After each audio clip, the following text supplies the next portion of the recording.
अध्याय 1 श्लोक 4 भागवत गीता। अत्र शूरा महेश्वास भीमार्जुना समायुद्धि युयुधानो विराटश्च द्रुपदश्च महारथा। अनुवाद। यहाँ पांडवों की सेना में बड़े बड़े शूरवीर हैं जिनके बड़े बड़े धनुष हैं तथा जो युद्ध में भीम और अर्जुन के समान हैं। उनमें युयुधान, राजा विराट और महारथी द्रुपद भी हैं।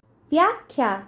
ताकि आचार्य द्रोण के मन में पांडवों के विरुद्ध युद्ध करने की भावना जाग सके, इसी कारण हेतु दुर्योधन ने आचार्य द्रोण को पांडवों के प्रति उकसाने का काम जारी रखा।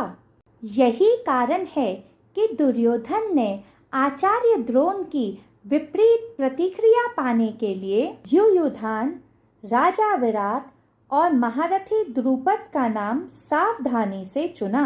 युयुधान सात्यकी के नाम से प्रसिद्ध एक यदुवंशी थे। वे पांडुपुत्र अर्जुन के सर्वश्रेष्ठ शिष्य थे। यद्यपि श्री कृष्ण की सेना ने उनका आदेश मानते हुए दुर्योधन के पक्ष से युद्ध किया, परंतु यदुवंशी होने के पश्चात भी युयुधान ने अपने गुरु अर्जुन के पक्ष से युद्ध लड़ना चुना। यह कह के दुर्योधन आचार्य द्रोण को यह चेताने की कोशिश कर रहे हैं कि देखिए, एक तरफ युयुधान है जो अपने गुरु अर्जुन का इतना आभार मानता है कि उसने श्री कृष्ण का आदेश ना मानते हुए अर्जुन के पक्ष से युद्ध करने का निर्णय लिया, और दूसरी ओर अर्जुन है जो कितना कृतघ्न है कि आपके विरुद्ध रणभूमि में अस्त्र उठाए खड़ा है। इसीलिए अब समय आ गया है कि आप अर्जुन को रणभूमि में उचित पाठ पढ़ाइए। फिर दुर्योधन राजा विराट का नाम लेकर आचार्य द्रोण को उस समय की याद दिलाते हैं जिस समय कुरु सेना ने विराट राज्य की गायों को चुरा लिया था। उस समय अर्जुन ने बृहन्नला का भेष धर अकेले ही सारी कुरु सेना को परास्त कर दिया था और गायों को छुड़ाकर मत्स्यराज वापस ले आए थे।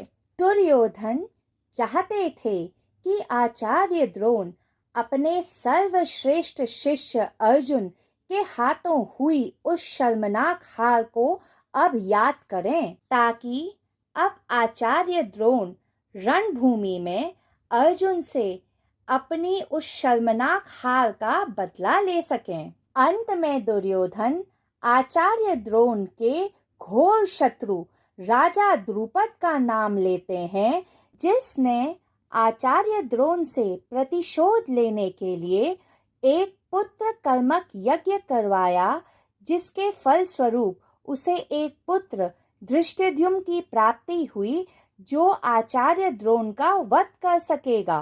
अब दुर्योधन आचार्य द्रोण से कहते हैं कि ये तीनों वीर और पराक्रमी धनुर्धर शक्ति और पराक्रम में भीम के समान और धनुर्विद्या में अर्जुन के समान हैं। अर्जुन आचार्य द्रोण के सर्वप्रिय शिष्य भी हैं और अपने समय के सर्वश्रेष्ठ धनुर्धर भी, लेकिन फिर भी दुर्योधन ने अर्जुन से पहले भीम का नाम क्यों लिया? भीमा अर्जुना समायुद्धि। ऐसा इसलिए क्योंकि दुर्योधन को ये अच्छी तरह से ज्ञात है कि इस पूरे संसार में अगर उसे परास्त करके कोई मार सकता है तो वो भीम है। भीम दुर्योधन के समान पराक्रमी, बलशाली और युद्ध कौशल में निपुण हैं तथा द्युत क्रीड़ा और द्रौपदी वस्त्रहरण के दौरान भीम ने 3 घोर प्रतिज्ञाएं ली थीं। भीम की पहली प्रतिज्ञा ये थी कि वो सभी 100 कौरव भाइयों का वध करेगा, जिसमें दुर्योधन भी शामिल है। भीम कि दूसरी प्रतिज्ञा ये थी कि वो दुर्योधन की जंगा तोड़ उसका वध करेगा। कारण यह था कि द्युत क्रीड़ा के दौरान जब युधिष्ठिर ने द्रौपदी को दांव पर लगाया और उसे हार बैठे, तब दुर्योधन की आज्ञा से उसका छोटा भाई दुशासन द्रौपदी को जबरदस्ती कुरु राज्य सभा में उसके बालों से खींचकर घसीटता हुआ ले आया। उसके पश्चात दुर्योधन ने द्रौपदी को और अपमानित करने के लिए अपनी जंघा की ओर इशारा करते हुए कहा, आओ पांचाली, मेरी जंघा पर बैठ जाओ। अपनी प्रिय पत्नी द्रौपदी का यह अपमान होता देख भीम आग बबूला हो उठे और उन्होंने यह प्रतिज्ञा ली कि वे एक दिन दुर्योधन की जंघा तोड़ उसका वध करेंगे। द्रौपदी कोई साधारण स्त्री नहीं थी। वो अपने भाई धृष्टद्युम्न की तरह यज्ञ की अग्नि से जन्मी याज्ञसेनी थी। इस कारण वो स्वभाव से ही उग्र प्रवृत्ति की थी। दुशासन ने द्रौपदी का भरी कुरु राजसभा में वस्त्र हरण करने की कोशिश कर जो दुस्साहस किया था, उससे उसका घोर अपमान हुआ था। उसकी प्रार्थना सुन समय रहते श्री कृष्ण ने उसकी लाज बचाई, क्योंकि दुशासन द्रौपदी को भरी कुरु राज्य सभा में उसके केश खींचकर घसीटता हुआ लाया था।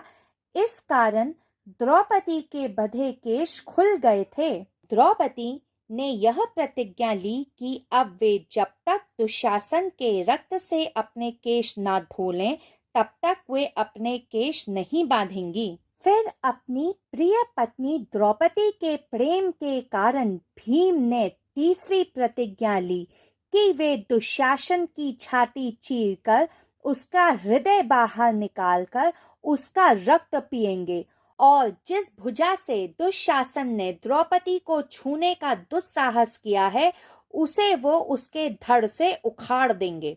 फिर भीम ने द्रौपदी को ये वचन दिया कि वे उसके केश धोने के लिए दुशासन का रक्त लेके आएंगे। व्याख्या के दौरान चर्चा की गई कहानियां अर्जुन ने बृहन्नला का भेष क्यों धरा और द्युत क्रीड़ा से संबंधित लिंक नीचे डिस्क्रिप्शन बॉक्स में दिए गए हैं।